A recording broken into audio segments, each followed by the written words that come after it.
ஒரு அழகான காட்டுல ஒரு சின்ன யானை இருந்தது. மத்த யானைகள் எல்லாம் ரொம்ப பெருசா இருந்தாங்க. அந்த குட்டி யானைக்கு தன்னால ஏதாவது பெரிய உதவி செய்ய முடியுமான்னு ஒரு ஆசை இருந்துச்சு. சில நேரம் தான் ரொம்ப சின்னதா இருக்கிறோமேன்னு அது கொஞ்சம் வருத்தப்பட்டுச்சு. பெரிய யானைகள் எல்லாம் வேலை செய்யும்போது இது மட்டும் தனியா நின்னுச்சு. ஆனா உள்ளுக்குள்ள ஒரு நம்பிக்கை இருந்துகிட்டே இருந்துச்சு. ஒரு நாள் காட்டுல பயங்கர வெள்ளம் வந்துச்சு. பெரிய பெரிய யானைகளே தள்ளாடினாங்க. அப்போ இந்த குட்டி யானைக்கு ஒரு மின்னல் மாதிரி யோசனை வந்துச்சு. சின்ன கால் தான், ஆனா வேகமா ஓடுமே. அது மடமடன்னு ஓடிப்போய் வெள்ளம் வராத ஒரு மேடான இடத்தை காட்டுச்சு. எல்லா யானைகளும் அந்த குட்டி யானைய பின்னாடியே போய் பத்திரமா மேடான இடத்துக்கு வந்துட்டாங்க. பெரிய யானைகளுக்கே ஆச்சரியம்.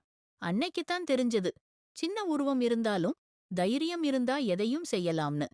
அந்த குட்டி யானை தன்னோட கூட்டத்தை காப்பாத்திடுச்சு. குழந்தைங்களா, நீங்களும் சின்னவங்கன்னு நினைக்காம உங்களுக்கு பிடிச்சதை செய்யுங்க. ஒரு நாள் உங்க சின்ன முயற்சி கூட பெரிய வெற்றியைத் தரும்.